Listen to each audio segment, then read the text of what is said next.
Welcome back, ladies and gentlemen, to my Let's Play of The Legend of Zelda. This is part 5, where we will be tackling Dungeon 4. Alrighty, so head up this way.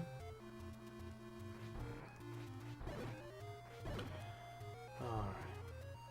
Again, I just clearing all the enemies just in case we need money ever.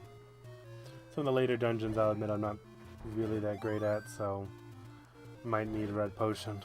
Particularly Dungeons 5 and 6 tend to give me a lot of trouble. Alrighty, now with the new raft we can head up this way, and welcome to dungeon number 4.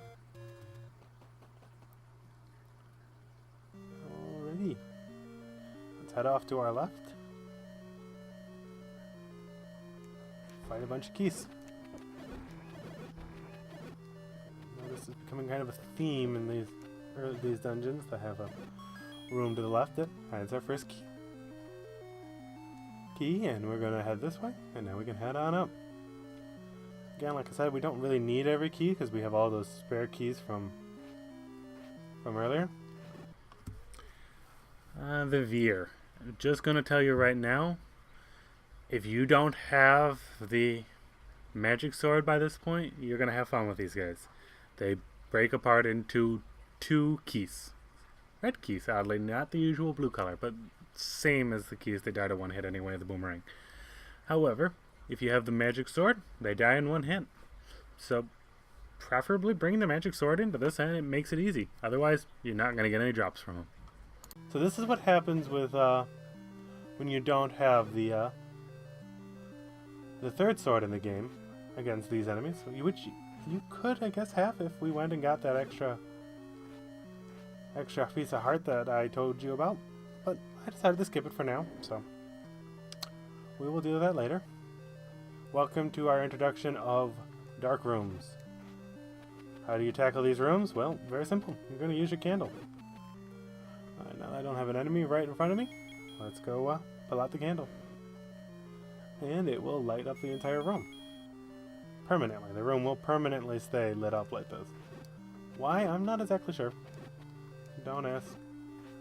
How lighting a flame and then the flame dissipating still keeps the room lit, but we'll go with the greatest form of all logic, Nintendo logic. Alrighty, there we go, and that gives us our compass. Looks like we're heading to the upper right corner of the dungeon for this one. Now again, just like with the Souls, because I didn't actually technically beat them in 1 hit, they will come back to the rooms that they were in, because they weren't technically killed properly.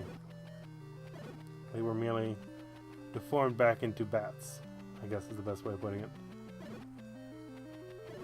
So, again, I could recommend the magic sword at this point if you could get it, which is our next sword, and a final sword, but, again, I did not go and get the missing one. This is the first dungeon, however, that does have a secret chamber in it. I will show that to you when we get to it. Once we get the map, I will show you that, so that it's just easier on you to be able to see where the secret is.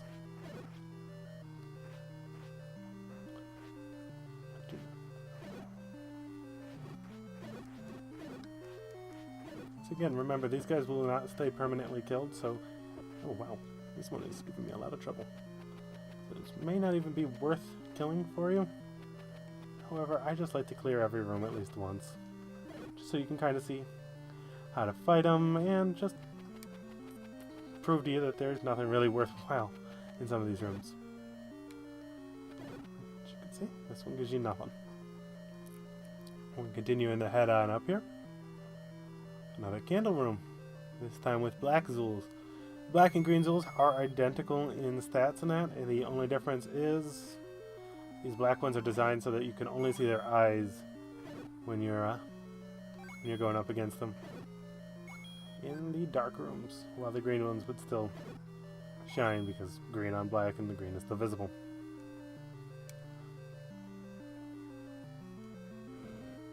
We're heading. So how are we going to get past that? Why?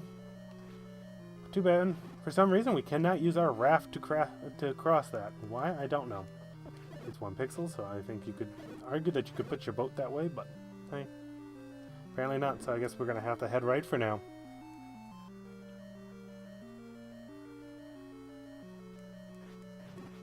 Hopefully we get an item that lets us cross bodies of water that are 1 pixel long at least.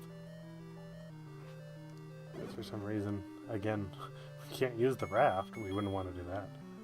Welcome back to more Nintendo logic. A raft that lets you cross a body of water does not let you cross 1 pixel of a body of water. I suppose the argument could be made that the reason why is because... welcome to the Lakes, people. Remember when I said you could lose your shield? These are the guys that are capable of stealing your shield, so... The Lake. You would think this isn't too bad, like I said with the Ghibli, just kind of stay away from it. But they have a tendency to stick it in with bubbles and other annoying enemies, so it tends not to be the only enemy in the room. The annoying thing here is it will take your large shield. If it eats you for too long, or too many times, you will lose your large shield. So watch out for that as they tend to stick it with enemies that can only be defended by large shield. Do be careful when fighting these guys, that you don't lose your shield. And bubbles. You will lose your ability to use your sword once you get hit by them, so again, kind of a jerkish combo, because losing your shield is based off of how long you're in the Lake. Good. Stopwatch that actually comes in use. There we go. My shield. Let's head down this way. And what do we got? We have the stepladder. With this, we can now get every heart container that is in the game. So, the next part, we will cover the last 2 heart containers, and why not get the magic sword just to round off our collectibles of the overworld. The stepladder. Silly as it may sound, you may think that like the raft, I'm just going to say this thing's absolutely useless, but this is actually much needed for all the later dungeons. As 4 through 9 require it. This will let you go across the gap of 1 tile anywhere in any level.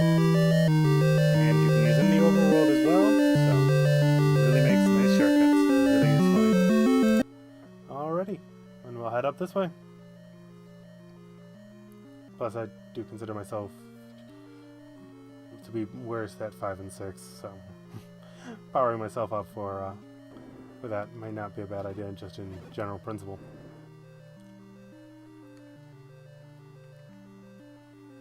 Alrighty, this is kind of a jerkish thing. You can go up here, and yes, you will get absolutely nothing. You can't cross more than 1 pixel, so it just shows you could get the map in that room. But you can't actually physically go get the map at this point. I do think it's kind of a jerk as you waste a key for nothing. This is one of those cases where, again, it really helps to have those extra keys from the 4th dungeon. Sorry, 2nd dungeon, not 4th dungeon. Alrighty, let's go grab that map, shall we? So we know it is in here.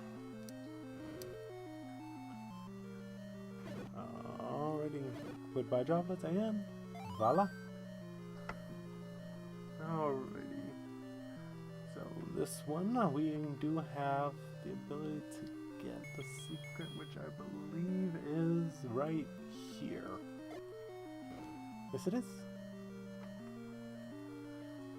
What is it? Pile of rupees. And I believe you can also get from every corner of the room. So if you want to bypass a good chunk of the dungeon, you can now bypass a very good chunk of the dungeon. But like I said, I want to show every room in the dungeon, so we will be fighting this guy legitimately this time. I used up all my bombs. Shoot.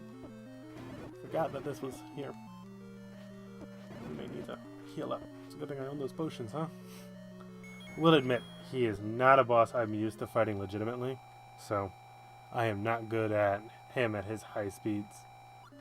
But that's why we buy the potions, just because bad things happen like this. And there we go. And up we go. He will never return, though. I will emphasize that. Walk into the waterfall. We've already done that and gotten the hint from that. So we're going to head this way. So like I said, Manhandla is a skippable sub-boss if you want to fight it. Fight it again. You can, and it will never reappear. So upon completing that room, it will permanently be gone. Unlike most of these enemies where they will come back as soon as you leave the dungeon. Please note that another weird thing about the secret is the secret room, it will never be shown in either map. For some reason, apparently Link is just that bad a cartographer that he can't possibly be bothered to argue the real map. Even though he knows he's been in that room. Alrighty, let me get out that candle again and show you this blade trap room. Get used to this room formation. This blade trap style is very common. Alrighty, welcome. Let us head this way. I'm trying to remember who the final boss of this particular dungeon is. My memory is... Ah, yes. Another dragon. He is going to be fun. You're going to have to get used to him, too, because he comes back a bunch. Oh, come on, stupid keys. There we go. Alrighty. Welcome to the boss of Dungeon 4.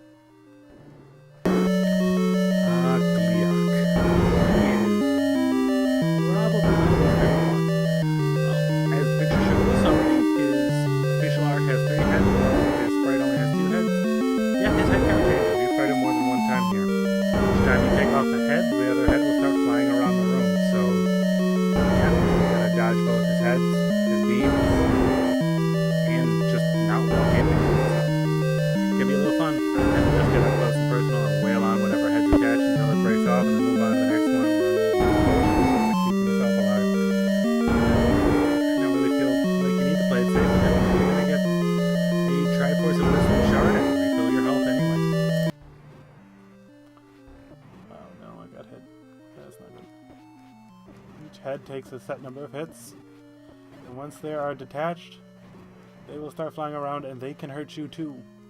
There we go. And that is our 12th heart container. Alrighty, ladies and gentlemen, we have beaten Dungeon 4, and here's our piece of the Triforce of Wisdom. Thank you very much for watching. You have a nice day, and bye.